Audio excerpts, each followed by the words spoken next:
Editing my work in progress, day 6.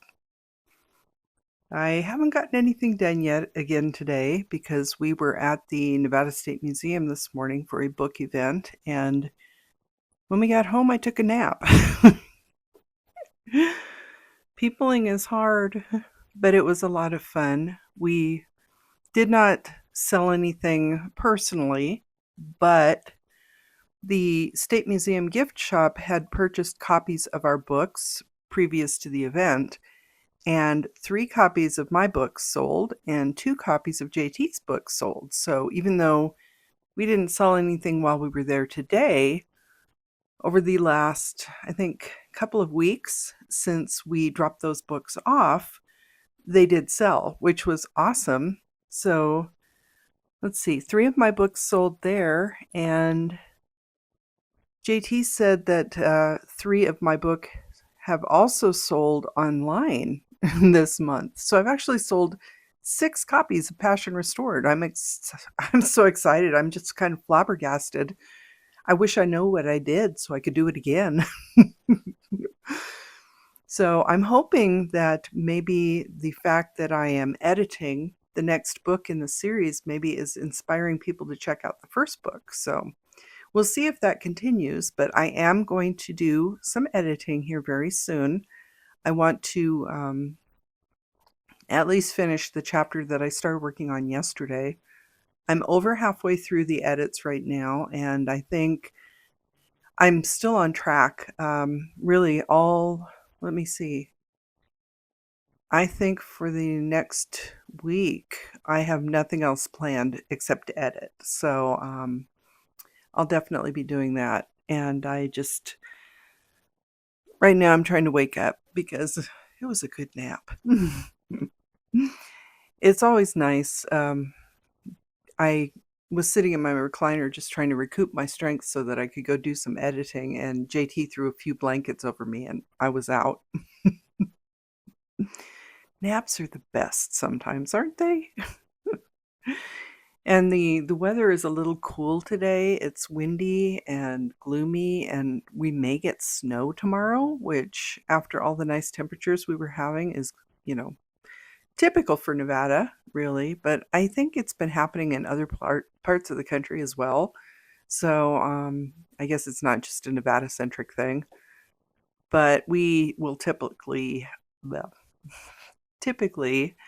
have a really nice period of weather here that we call a false spring, and then we revert to winter for a little bit before true spring actually arrives. And then once that happens, it's going to get hot. But in the meantime, we'll just enjoy the weather that we're having. It's not winter cold, it's just chilly because we were going through periods of higher temperatures, and that's okay. It's actually perfect writing weather. So if it is snowing tomorrow, I'll be spending plenty of time working on my manuscript. We've already pre-recorded our podcast for tomorrow morning because we did an author interview. So actually JT was working on that this afternoon. I think he may be napping right now. And then we'll just keep doing what we're doing. He has one of his manuscripts with the editors right now, and they just started. So he's got a couple of weeks before he gets that back. So we're just being productive. We did talk to a lot of people at the event today, and that was a lot of fun. And JT has reconnected with an old friend of his they knew each other back in high school. So that was fun. His friend is also writing, so we have plenty of things to talk about. And it's always fun to see our fellow authors in the local area that we chat with, and a lot of whom have been on our podcast. So we do have a vibrant author community here in the northern Nevada area, and we're starting to get quite a few more independent bookstores in the area too, which is really cool. I don't know if I mentioned, but there's going to be a new one coming to Carson City very soon. And they're not just billing it as a bookstore, they're also I'm so sorry. I'm really a little fuzzy. They're billing it as a third space, similar to a library. So they don't expect people to come in and always buy the books, though obviously that would be nice because you need to pay the bills. But they're going to be having author events there and workshops and things like that. So we're really looking forward to this new bookshop that's coming to Carson City. I think it's going to be called Bub's Books. And they're taking over a building with a very interesting history. Most recently, it was an antique shop. At one point, it was a wedding chapel. And if I'm remembering my history correctly, it might have been a stage stop at one point. I think the building dates back to the 19th century. And I'll have to refresh my memory on that because I do recall going in there, I think on a ghost tour, because we have ghost tours here. I think they happen throughout the summer, but they really amp up in October. And they sometimes will go into some of the older houses because the west side of Carson City is a historic district, and there are a lot of houses that are original to the 19th century. We have had some places burned down, but not to the extent as places like Virginia City, where in 1875 a bunch of the city burned down. And that actually is a major plot point for Passion Restored, my paranormal romance. But here in Carson City, it's been more of the normal, a building will burn down every once in a while, or else, unfortunately, sometimes they'll be torn down. But we do have a very intact historic district here with a lot of great old houses. And the ghost tours are amazing because sometimes you actually get to go into the houses. And to put a little bit of a literary slant on it, if anyone is familiar with the movie The Shootist, which was John Wayne's final movie, that was filmed primarily here in Carson City and in Washoe Valley, perhaps a little bit in Carson Valley as well, I think. But there is a house on the west side of Carson City. It's just about a block south of the governor's mansion. It's called the Krebs Peterson House. And that was used for a lot of the establishing shots. I believe that was the boarding house that John Wayne's character book. I think the character, it's been a long time. But anyway, John Wayne's character basically stayed in that house. And Ron Howard was in that movie, as well as Lauren Bacall and Henry Morgan. It's a great movie. It's sad. But if you're interested in seeing what Carson City looked like in the 1970s when the movie was filmed, the story takes place, I believe, around 1900, and it's about a gunfighter. It's based on a book by Glendon Swarthout, I believe is how it's pronounced. Swarthout. So we do have literary and movie connections here in Carson City. There have actually been several movies recently, Hallmark type movies that were filmed in the area. And but the point I was kind of making initially is that there are a lot of creative types here and a lot of authors here.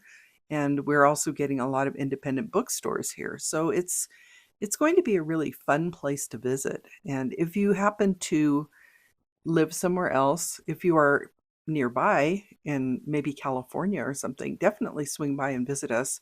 I recommend going to the Nevada State Museum where we were this morning because that's a lot of fun. And there's also a state railroad museum here in town, and they do have rolling stock that you can ride. It's just a loop around the museum grounds, but there's also a train that goes from the east side of Carson City up to Virginia City. So you can actually drive out to the depot out there, park, take the train up to Virginia City, do some shopping, and then take the train back. So that's a lot of fun. And it takes you back off of the roads a bit, so you're not getting the exact same views you would get that if you were driving up to Virginia City. So I recommend doing that as well. And there are a lot of fun things to do in Virginia City. I hear they are also going to be having a bonanza kind of commemorative celebration or something up there. So if anybody's familiar with the show Bonanza, which was on from the 50s to the 1970s, I think. It was a very long-running TV show. We used to have an attraction up at Incline Village at the north part of Lake Tahoe that was a recreation of the Ponderosa Ranch, and they had the ranch house there. And I think at some point on the TV show, originally, they were using that ranch house, but also we took our kids up there quite a bit when they were little, and we went up once when they were filming one of the Bonanza movies that came after the series ended. And that was a lot of fun. I actually have some old photographs that I took that day. It was the birthday of actor Ben Johnson, the day we happened to be there. And they were filming a scene at the barn. The actors were on horseback, and I think it was one of the crew members or something, brought a cake out to Ben Johnson, and they were singing happy birthday to him. So he was up on horseback and like blowing out the candles on his cake. So unfortunately, that attraction has closed. They do have some hiking trails in that area right now, but Virginia City is supposed to be where a lot of Bonanza took place. The filming of Virginia City itself was done in Southern California, so it looks a lot flatter than actual Virginia City. If you do visit the area and you go up there, it is a bit higher elevation and it is very hilly. So definitely wear appropriate shoes, wear layers, because you can never tell if it's going to be too hot or too cold. And hopefully you're in good shape, because you can get pretty winded walking up and down the streets. But still a lot of old houses, old buildings, old boardwalks. Many of them do date back to the time right after the 1875 fire. I think there may still be a few buildings that predate that, because not all of Virginia City burned in that fire. They were able to stop the progress of the fire.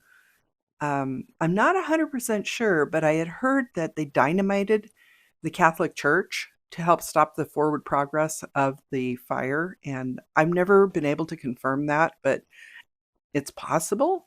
The Catholic Church up there now is brick, so it would not have caught fire, but I think that was built after 1875. So there are a lot of fun historic things to do in our area. There's a lot of creativity in our area, and it's a really fun place to visit. It's a great place to live. I really like living here, and I was a longtime fan of Bonanza. And funny story, if you were growing up in the 50s, 60s, 70s, there were a lot of TV westerns on at that time period. Bonanza, there was High Chaparral, and there was the Big Valley. So I actually was born in the Central Valley of California, and I always joke that I went from the Big Valley to the Ponderosa because we moved up here. I know it's a lame family joke, but that's kind of my little thing, is that the Big Valley was supposed to take place around Stockton, and then I moved up near to Virginia City. So I went from the Big Valley to the Ponderosa. That was a complete tangent that I did not mean to go on today, but really don't have a lot of progress to discuss related to my editing for the day. So I thought maybe I would chat a little bit about what we were up to, enjoying the Nevada State Museum, of course, and all the fun people that we saw there today. We have to give a shout out to Casey Wieslow, I believe it's pronounced, who is the gift shop manager at the museum, and she is very supportive of our local authors and likes to keep our books in stock there. And they had a little display set up. I can actually pop a picture in that I took of the display with some of our books on it, so you can see what our gift shop looks like.